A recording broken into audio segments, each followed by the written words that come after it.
অ্যাঙ্কিলোসারুস, জীবন্ত বর্ম পরা ডাইনোসর।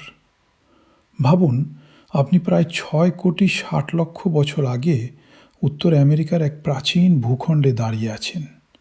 চারপাশে বিশাল ডাইনোসর, দূরে হয়তো টাইরানোসরাস রেক্সের মতো শিকারী ঘুরে বেড়াচ্ছে।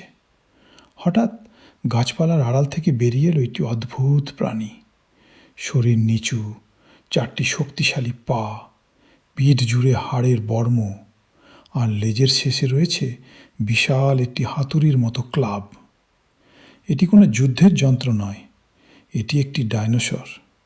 তার নাম অ্যানকিলোসারাস। বিজ্ঞানীদের মতে এটি ছিল লেট ক্রেটেশিয়াস যুগের অন্যতম বিখ্যাত আর্মার্ড ডাইনোসর। প্রায় 8 মিটার লম্বা এবং আনুমানিক 8,000 কিলোগ্রাম পর্যন্ত ওজনের হতে পারত। আজ হিস্টোরি ক্লাব 89-এর এই ডকুমেন্টারিতে আমরা জানব অ্যানকিলোসারাস দেখতে কেমন ছিল, তার বর্ম কেন ছিল, লেজের ক্লাব কী কাজে ব্যবহার করত, সে কি খেত এবং পৃথিবীর শেষ ডাইনোসরদের সঙ্গে তার কী সম্পর্ক ছিল। অ্যানকিলোসারাস নামটির অর্থ মোটামুটি ফিউজড লিজার্ড বা জোড়া স্ল্যাশ, সংযুক্ত হাড়ের টিকটিকি। এটি অ্যানকিলোসরিয়া গোষ্ঠীর অন্তর্ভুক্ত একটি অর্নিথিশিয়ান ডাইনোসর। অ্যানকিলোসর্স ছিল এমন একদল ডাইনোসর যাদের সবচেয়ে বড় বৈশিষ্ট্য ছিল তাদের শরীরের বর্ম। তাদের ত্বকের নিচে ছোট বড় হাড়ের কাঠামো বা অস্টিওডার্মস থাকত। এগুলো শরীরকে শক্তিশালী প্রতিরক্ষা ব্যবস্থা দিত। আর অ্যানকিলোসারাস ছিল এই গোষ্ঠীর সবচেয়ে পরিচিত সদস্যদের একজন। অ্যানকিলোসারাস বাস করত লেট ক্রেটেশিয়াস পিরিয়ডে, প্রায় 68 থেকে 66 মিলিয়ন বছর আগে। তার জীবাশ্ম বর্তমান যুক্তরাষ্ট্র ও কানাডার অঞ্চলে পাওয়া গেছে, অর্থাৎ এটি পৃথিবীর ইতিহাসের একেবারে শেষ দিকের নন অ্যাভিয়ান ডাইনোসরদের মধ্যে ছিল। আর আশ্চর্যের বিষয় হলো, এই সময় পৃথিবীতে একই সঙ্গে অনেক বিখ্যাত ডাইনোসর বাস করত। টাইরানোসরাস, ট্রাইসেরাটোপস এবং অ্যানকাইলোসারাস। এই ধরনের প্রাণীরা লেট ক্রেটেশিয়াটাস উত্তর আমেরিকার একই বিশাল ইকোসিস্টেমের অংশ ছিল। 1906 সালে যুক্তরাষ্ট্রের মন্টানার হেল ক্রিক ফরমেশনে প্রথম অ্যানকাইলোসারাসের হাড় পাওয়া যায়। এই ফসিল হান্টিং এক্সপেডিশনের নেতৃত্বে ছিলেন বিখ্যাত পেলিওন্টোলজিস্ট বার্নাম ব্রাউন, যিনি এর কয়েক বছর আগেই টাইরানোসরাস রেক্স আবিষ্কারের সঙ্গে যুক্ত ছিলেন। কিন্তু প্রথম পাওয়া অ্যানকাইলোসারাস জীবাশ্ম ছিল অসম্পূর্ণ। বিজ্ঞানীরা কয়েকটি হাড় ও বর্মের অংশ পেলেও পুরো স্কেলটন পাননি। এমনকি আজও বিজ্ঞানীরা অ্যানকাইলোসারাসের সম্পূর্ণ স্কেলটন পাননি। ফলে তার শরীরের বর্ম ঠিক কীভাবে সাজানো ছিল সে বিষয়ে কিছু অনিশ্চয়তা রয়েছে। অ্যানকাইলোসারাসের সবচেয়ে অসাধারণ বৈশিষ্ট্য ছিল তার আর্মার। তার পিঠ, শরীরের বিভিন্ন অংশ এবং মাথার চারপাশে শক্ত বনি প্লেটস ও নডিউলস ছিল। এই বর্মের মূল অংশ ছিল হাড়ের তৈরি। এর ওপর সম্ভবত কেরাটিনের মতো শক্ত আবরণ থাকত, অনেকটা আধুনিক প্রাণীর নখ বা শিংয়ের উপাদানের মতো। কিন্তু প্রশ্ন হলো, এই বর্মের আসল উদ্দেশ্য কী ছিল? সবচেয়ে গ্রহণযোগ্য ধারণা হলো এটি ছিল প্রতিরক্ষার জন্য। কারণ অ্যানকাইলোসারাসের প্রধান শিকারী ছিল বড় মাংসাশী ডাইনোসর।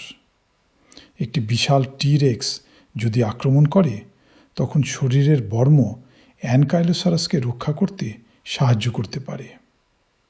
তবে বিজ্ঞানীরা মনে করেন বর্মের একাধিক কাজও থাকতে পারে। এটি প্রাণীটিকে আরও বড় বা ভয়ঙ্কর দেখাতে পারত, শিকারীকে ভয় দেখাতে পারত এবং সম্ভবত প্রদর্শন বা মেটিং বিহেভিয়ারের সঙ্গেও যুক্ত থাকতে পারে। অ্যানকাইলোসারাসের সবচেয়ে বিখ্যাত অস্ত্র ছিল তার টেল ক্লাব। লেজের শেষ অংশে শক্ত হাড়ের তৈরি একটি ভারী ক্লাব ছিল। এটি দেখতে অনেকটা বিশাল হাতুড়ির মতো। বিজ্ঞানীরা মনে করেন অ্যানকাইলোসারাস এই লেজকে পাশ থেকে পাশের দিকে শক্তিশালীভাবে দোলাতে পারত। তবে একটি গুরুত্বপূর্ণ বিষয় আছে।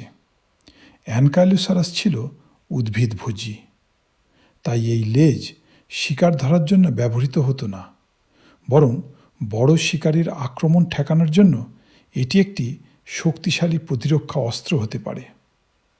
ভাবুন, একটি টিরেক্স সামনে এগিয়ে আসছে, আর তার সামনে দাঁড়িয়ে রয়েছে কয়েক টন ওজনের একটি বর্মপরা প্রাণী, যার লেজের এক আঘাত মারাত্মক ক্ষতি করতে পারে। এখানেও বিজ্ঞান আমাদের একটি আকর্ষণীয় সম্ভাবনার কথা বলে। অ্যাঙ্কাইলোসর গোষ্ঠীর অন্য একটি সদস্য জুলের জীবাশ্মে এমন কিছু আঘাতের চিহ্ন পাওয়া গেছে যা বিজ্ঞানীদের ধারণা দিয়েছে যে কিছু অ্যানকাইলোসর নিজেদের মধ্যেও লেজের ক্লাব ব্যবহার করে লড়াই করতে পারে। শিকারীর আক্রমণে আঘাত সাধারণত শরীরের বিভিন্ন জায়গায় এলোমেলোভাবে দেখা যেতে পারে, কিন্তু জুলের ক্ষেত্রে শরীরের পাশের দিকে আঘাতের বিশেষ ধরনের চিহ্ন পাওয়া গিয়েছিল। এটি সম্ভাবনা তৈরি করেছে যে অ্যানকাইলোসরস নিজেদের মধ্যেও লড়াই করত। তবে অ্যানকাইলোসরাস নিজে ঠিক কীভাবে তার টেল ক্লাব ব্যবহার করত তা নিশ্চিতভাবে বলা যায় না। অ্যানকাইলোসরাস ছিল হার্বিভোর, অর্থাৎ উদ্ভিদভোজী। তার মুখের সামনে ছিল একটি বিক এবং ছোট গ্রাইন্ডিং টিথ। বিজ্ঞানীরা মনে করেন এটি নিচু গাছপালা, ফার্নস, শ্রাবস এবং বিভিন্ন ধরনের উদ্ভিদজাত খাবার খেত। কিছু গবেষণায় ফল খাওয়ার সম্ভাবনার কথাও উল্লেখ করা হয়েছে। একজন পূর্ণবয়স্ক অ্যানকাইলোসরাসের মতো বিশাল প্রাণীর প্রচুর খাবারের প্রয়োজন হতো।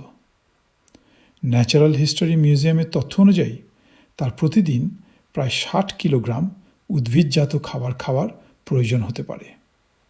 অর্থাৎ বাইরে থেকে যতটা যুদ্ধের ট্যাঙ্কের মতো দেখায়, বাস্তবে তার জীবন ছিল অনেকটাই উদ্ভিদ খাওয়া ও শক্তি সঞ্চয়ের ওপর নির্ভরশীল। অ্যানকাইলোসরাসের দাঁত ছিল ছোট এবং উদ্ভিদ প্রক্রিয়াজাত করার উপযোগী। মাংসাশী ডাইনোসরের মতো লম্বা ধারালো দাঁত তার ছিল না। অ্যানকাইলোসর গোষ্ঠীর কিছু সদস্যের চোয়ালের নড়াচড়া বেশ জটিল ছিল এবং তারা উদ্ভিদজাত খাবার মুখে প্রক্রিয়াজাত করতে পারত। তবে অ্যানকাইলোসরাসের খাদ্যাভ্যাস সম্পর্কে আমাদের জ্ঞান এখনও সম্পূর্ণ নয়। জীবাশ্ম যত বেশি আবিষ্কৃত হবে, তার খাবার ও আচরণ সম্পর্কে আমাদের ধারণাও তত পরিষ্কার হবে। অ্যাঙ্কোলোসরাসের চেহারা দেখে অনেক সময় আধুনিক আর্মাডিলো বা অন্যান্য আর্মড ম্যামালের কথা মনে পড়ে। আমেরিকান মিউজিয়াম অফ ন্যাচারাল হিস্ট্রিও অ্যানকোলোসরাসকে ক্রিটেসিয়াসের এক ধরনের আর্মড ট্যাঙ্কের সঙ্গে তুলনা করেছে। তবে অ্যানকোলোসরাস কোনো স্তন্যপায়ী ছিল না, এটি ছিল ডাইনোসর।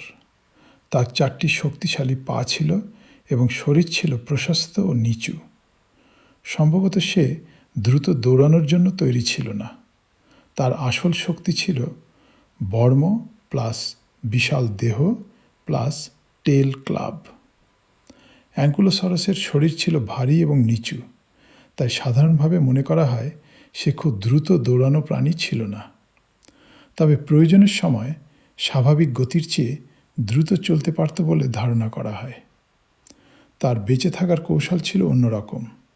সে হয়তো শিকারীর সঙ্গে দৌড়ে পালানোর বদলে দাঁড়িয়ে থেকে প্রতিরোধ করার ক্ষমতার ওপর বেশি নির্ভর করত। এ যেন প্রকৃতির তৈরি একটি জীবন্ত দুর্গ। এটি ডাইনোসর প্রেমীদের সবচেয়ে আকর্ষণীয় প্রশ্নগুলোর একটি। টিরেক্স ছিল বিশাল মাংসাশী শিকারী, আর অ্যানকোলোসরাস ছিল শক্ত বর্মে আবৃত উদ্ভিদভোজী। দুজনের মধ্যে সংঘর্ষ হলে অ্যানকোলোসরাসের বর্ম টিরেক্সের কামড় থেকে শরীরের অনেক অংশকে রক্ষা করতে পারত, আর শিকারী যদি খুব কাছে চলে আসত, টেল ক্লাব ছিল তার শক্তিশালী প্রতিরক্ষা ব্যবস্থা। তবে বাস্তবে টিরেক্স ও অ্যানকোলোসরাস কতবার মুখোমুখি হয়েছে বা তাদের আচরণ ঠিক কেমন ছিল এ বিষয়ে আমাদের কাছে সরাসরি প্রমাণ খুব সীমিত। তাই সিনেমার মতো নির্দিষ্ট যুদ্ধের দৃশ্যকে বাস্তব ইতিহাস হিসেবে দেখানো ঠিক হবে না। অনেকেই দুই প্রাণীকে গুলিয়ে ফেলেন। দুজনই আর্মোর্ড ডাইনোসর গোষ্ঠীর অন্তর্ভুক্ত হলেও তারা এক নয়। অ্যানকুলোসর্স এবং স্টেগোসর্স দুটি থাইরিওফোরা নামের বৃহত্তর গোষ্ঠীর অংশ, কিন্তু স্টেগোসরাসের পিঠে ছিল বড় বড় দুই সারি প্লেটস এবং লেজের শেষে ছিল স্পাইকস। অন্যদিকে অ্যানকুলোসারাসের শরীর জুড়ে ছিল ছোট বড় আর্মোর এবং লেজের শেষে ছিল ভারী ক্লাব। অর্থাৎ স্টিগোসরাস সমান পিঠের প্লেটস প্লাস লেজের স্পাইকস, আর অ্যানকুলোসারাস সমান শরীরের আর্মোর প্লাস তেল ক্লাব। অ্যাঙ্কোলোসাওয়াস পৃথিবীর ইতিহাসের এমন এক সময়ে বাস করেছিল যখন নন এভিয়ান ডাইনোসরস তাদের শেষ পর্যায়ে পৌঁছে গিয়েছিল।